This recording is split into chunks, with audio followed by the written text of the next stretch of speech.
Are you a podcaster? Maybe you've got that big idea and you're looking for a network to join. The multi-award-winning Ozcast Network can get your content to eyes and ears all over the world. Join now for the first month free, and you could be featuring this sound at the beginning of your podcast. Ozcast. Simply head to ozcastnetwork.com for details. Tom, there's no better way to find out if you're weird than to ask the Fresh Fam, the jury of Adelaide, to get a straight answer, pretty much. Yes, they won't hold back. They'll let you know whether you're weird or not. They don't, and I want to pose a question. I want to ask: is it weird that I don't have a side of the bed? Yes. And this is a universal. We can end it there. We don't even need to go to the Fresh Fam. Yeah, it's weird as. Tom, this is universal. I guess, everyone does have a side of the bed and things like that. But I've moved into a new house, and as I was going to bed the other night, I had a friend over, and she was like, Had to slide that in. Any opportunity? Yeah. Got it in my notes in front of me, just making sure I don't forget that one. Female. Yeah. She was a girl in my room. But no, she was like, what side of the bed do you sleep on? Before she hopped in. And then I was like, I don't know, because I'm in a new house. So it really changes the dynamic. And, in my parents' house, I did have a certain side. But as soon as I've gone into a new place, new room, new walls, new floor, it really shakes up your head. And I haven't decided on a particular side. Well, what I think is even weirder is you were saying if you're in a hotel or something, you're like, oh, I'll change it up because I'm on holiday. You sleep on the opposite side to what you normally sleep on. Where I have a universal side. I have my side on my bed, and then that's the side I sleep on every single bed. See, I think that's so bizarre. And I think when I'm on a holiday... Unless it's someone else's side and it's their bed, then I'll give it up for If it's them. territorial and they're on their side and they don't want me to sleep there, I won't go there. But hey, I think it is bizarre that even in hotels you sleep on the same side, because I see hotels as a bit of a holiday. And I'm like, even if it's a mate's house, if it's anywhere different from my home, I think that, I'll go on the opposite side just to change things up. Yeah, right. So I think this is really weird that you choose different sides all the time. And yes, we are going to go to the Fresh Fam, 0428 927 927. We're opening up the text line here. Is Callum weird or not for not having a side of the bed? Yeah. Do you chop and change? Do you stick to the same one? Looking at the stats here, Tom, a survey came out to say a lot of people do sleep next to technology. So if you have a phone charger, if you have your phone on your bedside table, people typically lean towards that in terms of the side of the bed. I mean, there's that other classic research of people saying people who sleep on the left side are likely to be more cheerful than their right side counterparts, but people that sleep on the right, tend to make more money and stuff like that. I don't know how any of that comes into, just what side of the bed you sleep on a certain side of the bed and you're wearing, pajamas made out of gold. You're all of a sudden a wealthy person.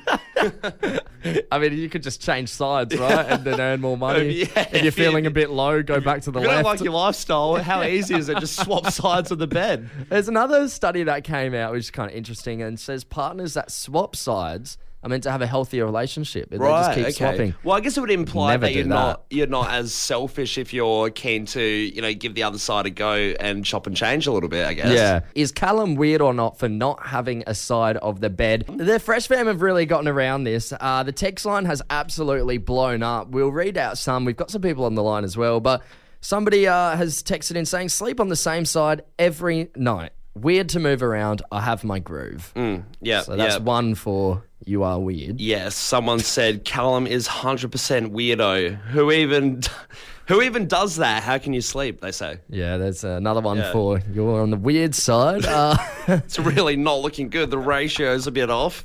Somebody has texted in saying my partner doesn't like sleeping closest to the door, so that's my side, the one closest to the door wherever we are. Still has a side though. What's your husband's excuse for not sleeping next to the door? He's just like, I don't like the monsters. I refuse to sleep anywhere near the door where Freddy Krueger can come in. Got another text here. Yep, he's definitely a weirdo. I'm obsessed with my side of the bed and don't even want to roll half onto my partner's side. Wow, okay. Someone else said, I don't have a side of the bed either. I roll around too much at night, so even if I did have a side I liked, I wouldn't wake up there. Right, well, Callum, the text line looks like it's going in one sort of direction. It does a little bit. That you're weird. But hey, let's go over to the phone lines. Let's see what the other people have to say here. We got King, Fulham Gardens. King, mate, how are you? Morning. Well, yourself? Yeah, Kingy. well, thank you. Now, do you reckon Callum's a bit of a weirdo or?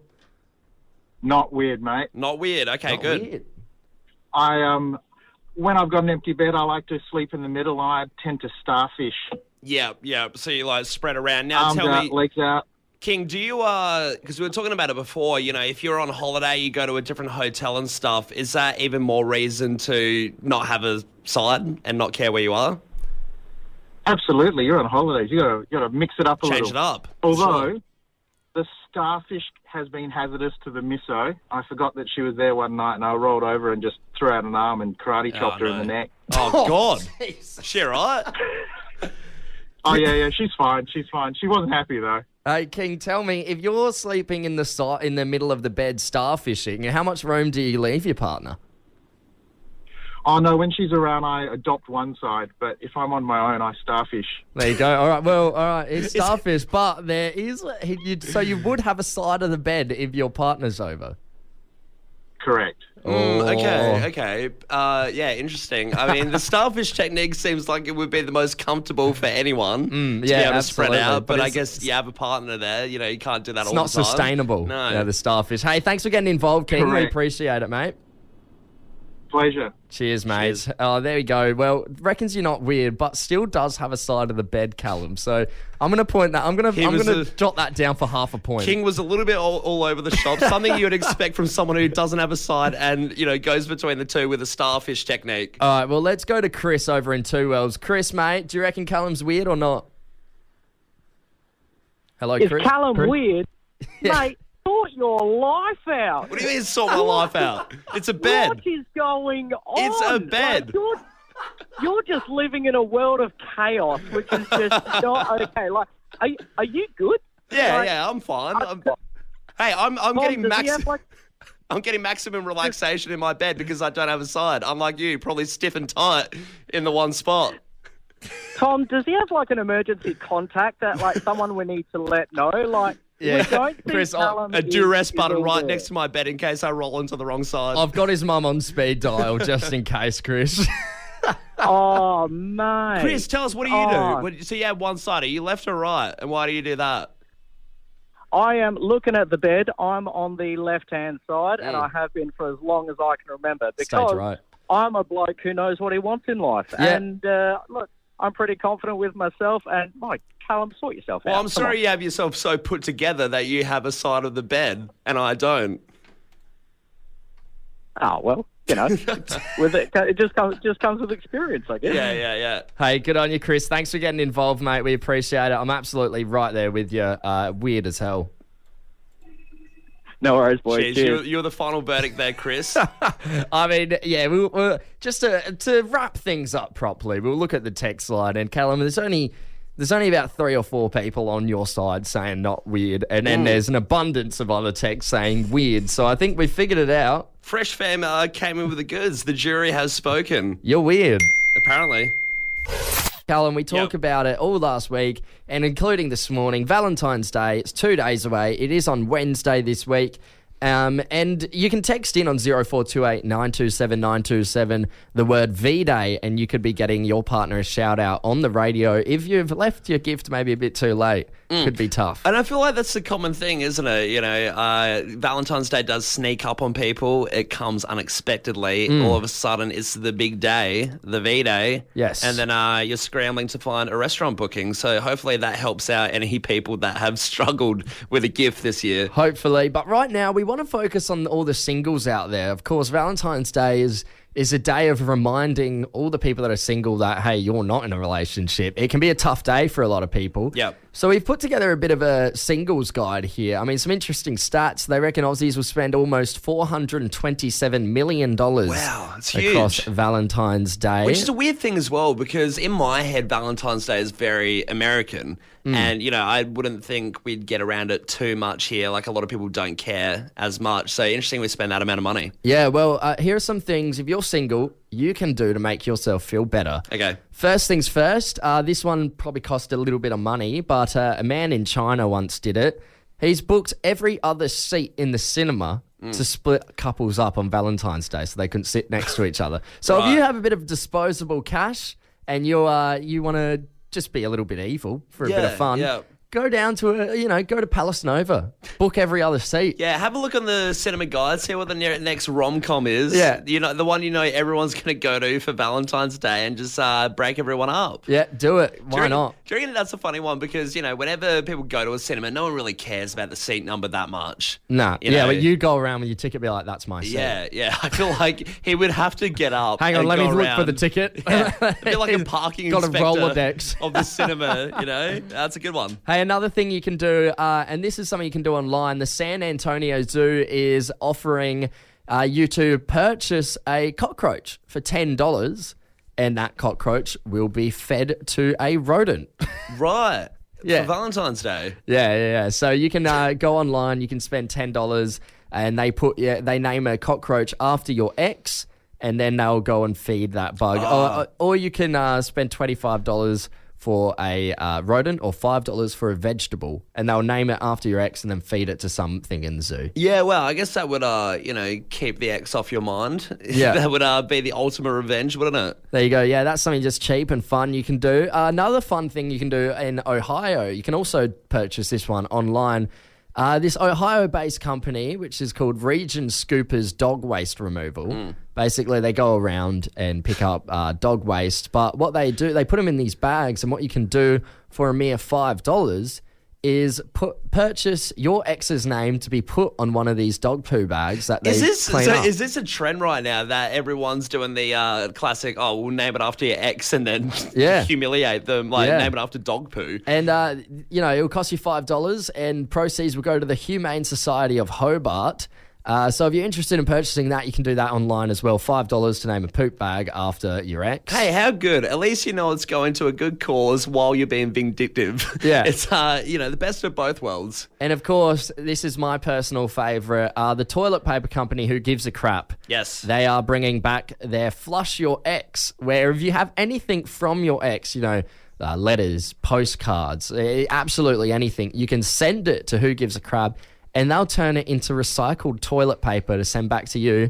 And that's what you can, clean yourself up with. Well, that sounds like a lot of fun, and that all of those activities almost sound more fun than what you would do with a partner on Valentine's Day, right? Yeah, Go to a restaurant, that's standard, that's boring. I want to use toilet paper with the ex's name on it. So for all the vindictive singles out there, plenty that you can go and do to get back at your ex. Over the weekend, I was at a wedding. Yep. Right, and it was my first ever wedding I've been to, with a proper ceremony and everything. We've obviously been to a reception before. Yeah. Kale for the drive home had one last year, but obviously when it got married in Italy. So didn't get to the ceremony part of that. So this is my first time, and shout out to both the brides, Lucy and Isabel. It was a beautiful wedding. It was up in McLaren Vale at a stunning spot. And what I noticed is, geez, people cry a lot at weddings. Okay. All right, Mr. Robot. I hope you shed at least one tear of mechanical fuel oil from your electrical ducts. Look, yeah, there was maybe a tear or two that shed, but it was nothing crazy. But Yeah. I'm standing next to fully grown women who are weeping like a child. Literally, it was like this. Yeah, wow. And it was like this. It was like that early on. So the flower girl came out, obviously the first person to come out before the bridesmaids and then the brides. The flower girl comes out, and before she's even had a chance to reach into her basket and throw down a petal, people are weeping. Yeah. Like that next to me. I see that it is fair enough in the sense that if it's one of your best friends getting married, you've seen them, be together for a while.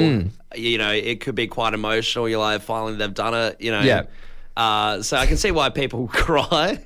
But this at the old wedding. I thought, look, crying is fine. But when I'm standing next to people, like I said, fully grown women weeping like this, before the flower girl has even reached into her basket, I'm thinking, geez, this is crazy. You're just like, pack it down. Thought, pack it down. Is this what weddings are about? But I'm looking around, and it was a pretty divided crowd of people crying, not crying. Right. Okay, because it is interesting. There is one girl at the wedding we're friends with, and she said that, she's not a crier at all at weddings. No. And in fact, when it's been at weddings before, she's tried to work herself up, 5 minutes before the actual ceremony because she doesn't want to seem like a psycho. She's done the fake cry. The fake cry, because you don't want to seem a bit strange that you're not crying. I think it's fair enough, at a wedding, like I said, pretty monumental moment. I can see why people would cry like that. Is there anyone who hasn't cried at a wedding? Because, I shed a couple tears. I'm not weeping, but I shed a couple of tears, and I think most people did. Someone did text in and said, I don't cry at weddings, not even at my sister's wedding. There you go. Yeah. Hey, we're going to go to the phone lines. We got Charlotte in Moana on the line. Charlotte, good morning. Have you cried at a wedding or not? Good morning, guys. How you going? Very good. Very well. And yourself? Yeah, good. Thank you. No, so I went to a wedding about a month ago, and I just had no emotion. I just kind of watched the ceremony. I don't know why. But the bridesmaids were crying. The girl next to me was hysterical. Her makeup was running. And yeah, I just stood there dry-eyed. Charlotte, do you feel like a bit of a sociopath when you don't cry? Do you feel like people are judging you, thinking, why isn't she shedding a tear in this beautiful moment? Yeah, I did actually, because everyone was crying, and I was just kind of standing there. Yeah, you're on the outside. I couldn't even fake cry. Charlotte, how close were you to the people getting married? Close, not super close, but close enough that I should have maybe had a tear. A tear, yeah. I mean, it's always handy to have a bottle of water, I guess, to splash in your face if you want to seem like you're bawling your eyes out. You have a flask. Yeah. It's not full of alcohol, though. It's tears from babies. Good on you, Charlotte. Thanks for getting involved, mate. Thanks. Cheers. Bye. Hey, let's go to Joe. Joe, have you cried at a wedding or not? I cry at weddings, but my partner doesn't cry at weddings ever. Ever? Yeah. So he's never, ever cried. Has he shed a tear at a wedding? No. Jeez. Is he a big crier? Or, does it, if you sat down and watched The Notebook with him, do you think he would shed a tear there? If I asked him to watch The Notebook with him, he would probably tell me to go away. Yeah, he'd probably cry at the fact that he's watching The Notebook as opposed to the content of The Notebook. Now, have you done many weddings with him? Many close family friend ones, or? Yeah, we've been together for 21 years. Right. Have you ever seen him cry, Joe? Twice. Okay. That's it. Jeez, that's a short hit rate there. Yeah. Twice in 21 years. Ratio is pretty good, isn't it? I wonder what would be the final thing, the moment where he sheds a tear. It would probably be something stupid like watching a Simpsons episode or something. Homer's mum leaves and he just bawls his eyes out. It'd be something random as. Hey, thanks for getting involved, Joe. We appreciate it. Thanks. Cheers. Hey, let's wrap things up with Emma all the way in Kangaroo Island. Emma, good morning. Are you a crier at weddings or? Morning, guys. No. So my first wedding was my brother's wedding 2 years ago. Oh, no, a year ago, actually. Yep. And, I didn't shed a tear. Wow. So, Emma, is it a thing that, it comes up in conversation over the next few weeks after the wedding that maybe your brother has said, did you bawl your eyes out? Did you cry? Do people ask that question and you have to turn around and say, I didn't shed a tear. It wasn't that emotional. Yeah, a little bit. I mean, the bridesmaids, they were crying. My family, they were a bit emotional. But my brother's groomsmen, they weren't shedding any tears. So I was like, okay, it's all right to not cry then. Well, Emma, being the sister of the groom, you would have been front and centre. You would have been in the limelight. There would have been people noticing you not crying. Did anyone come up to you and say, hey, what gives? No, not at all. Yeah, I was front, right and centre and no one said anything, I guess. Yeah. And have you cried at a wedding before, though? If there's been another one? No, that was my very first. So, yeah. Okay. Are you a big crier at all, Emma? Do you ever cry? No, I tend to keep my emotions in check. Yeah. don't let people see the weakness. 5 techniques that have come out in a recent survey. It's popping up all online of how to make yourself seem hotter. In temperature-wise? Like, no, not in temperature. In the saucy way. In the looks department. Yeah, okay. yeah. So it's a way to make you seem a bit more attractive. It comes from a professor in America. Yeah. And she has come out with, 5 techniques to help you out on Valentine's Day. Maybe if you don't have a partner, if you do as well, just make you seem a bit more attractive. Or just in everyday life. Yeah, exactly could right. be a hot tip to take that 100%. you might take on board. What do you think the first one is? Well, if I were to tell you what colour should you wear to make yourself more attractive? Easy. Black. Black? Yeah, like black is the classic thing you wear to look skinnier. All right, Batman is a good-looking dude, for sure. Yeah. Black goes with everything as well. Yeah, it is red. So Red. if you want to seem more attractive, wear red. And I believe it's like a dominance kind of, it has that psychological effect or something with it. Yeah, right. But, I don't know. Red's not really my colour. I think I would be doing myself a bit like not any favours if I was in red. Yeah, okay. Yeah, I don't think I've seen you in red. I do like a red dress or something looks nice. Yeah, okay. A bit of red lippy. Yeah, 100%. Yeah. I can see. I could break out my dress and lipstick for you. Other than that, this one's really funny. She's come out and said, if you have attractive friends, you'll be better off. Right. I disagree. I reckon if you had if you don't want your friends being more attractive than you don't want the ratio to be off. Yeah, I guess. But is she saying like you can sort of blend in? It's kind of give off the perceiving factor that you look more attractive because you're with attractive people. Yeah, it's kind of like group mentality that if they're all attractive, then they'll have a glance at you and assume you're attractive as well. But what happens? Shallow way of thinking. What happens when you break away from the group though? And when you're one-on-one, you're singled out. All right, yeah, great tip. All right, not going to be doing either of these so far. What's the third one? This one here, people become more attractive at closing time. At closing time, so towards the end of the night when everything's wrapping up and the song plays. After about 10 pints deep. Exactly right. Yeah, the final song of the night plays. That bartender's looking very good.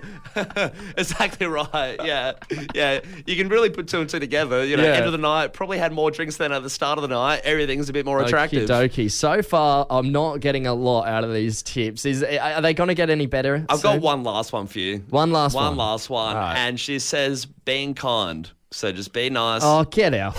Tom, when someone puts a bar tab down, you do want to be respectful. And, if there's a bit of money put down, I guess you don't want to abuse the tab. No. You don't want to be seen as an abuser of the tab either. No, absolutely not. And this kind of happened on Friday. On Friday, we went out for Kale for the drive home. His wife has a new job, so we did a going away party. Yeah. Went to a nice little spot, pub. And had a healthy little tab. It was great. So Kale put down a bit of money. He put like a decent chop down for everyone to be able to have drinks and everything like that. Get some food. Yeah, exactly right. And the implication is that you're not going to flaunt that and go nuts on it or anything. Even though he's invited the wrong crowd with me and you, I think there's a little bit of a risk factor. We actually showed up an hour late just to make sure we didn't. We weren't in the wrong. Make a good impression straight off the bat, Show up late so he doesn't think you're scrounging too much for drinks. But I already made quite the entrance when I came in. I went straight to the bar, but the bar turned out to be the pizza bar that I went to. Oh, so I went up there, everyone saw me, and tried to order a few drinks through there, but it was indeed the restaurant section. So I had to go to the actual bar. But I've taken Kale's little card, the tab card. And as I've gone over, really weirdly, I've said, hey, can I have a gin and soda? Mm-hmm. And then she's like, yeah, no worries. I'll bring it out to you. So I'm sitting with Kale and Kayla and stuff. Return the tab card. Yeah. Brought back the tab card. And then my drinks come out and I notice she's carrying 3 drinks. And I'm like, what the hell? And then so she's laid these 3 drinks in front of me on the table. And then Kale gives me the dirtiest look as if, you scumbag. Yeah. You're ordering 3 drinks just for yourself. You're triple parking. You disgusting animal. Been here 5 minutes. Yeah. You haven't even done the rounds Literally, yet. 10 minutes into being there. It looks like I'm triple parked. I have no idea why they gave me 3. I think maybe my fingers coincidentally were on the bar mat that looked like a 3, and she looked down at it and thought I secretly wanted 3, even though I was saying 1, just trying to be discreet. But she's brought out all these drinks. Awful look from Kale. I had to really make it up to him. Now, I got to say, the fact that you're scrambling right now on air trying to say, I only ordered one. You don't believe me? It sounds like you're overcompensating now. And I don't believe you. What, you reckon I ordered 3 off the bat and this is all an elaborate ruse? Callum, I've known you a long time, mate. You figured me out. Are you a podcaster? Maybe you've got that big idea and you're looking for a network to join. The multi-award-winning Ozcast Network can get your content to eyes and ears all over the world. Join now for the first month free, and you could be featuring this sound at the beginning of your podcast. Ozcast. Simply head to ozcastnetwork.com for details.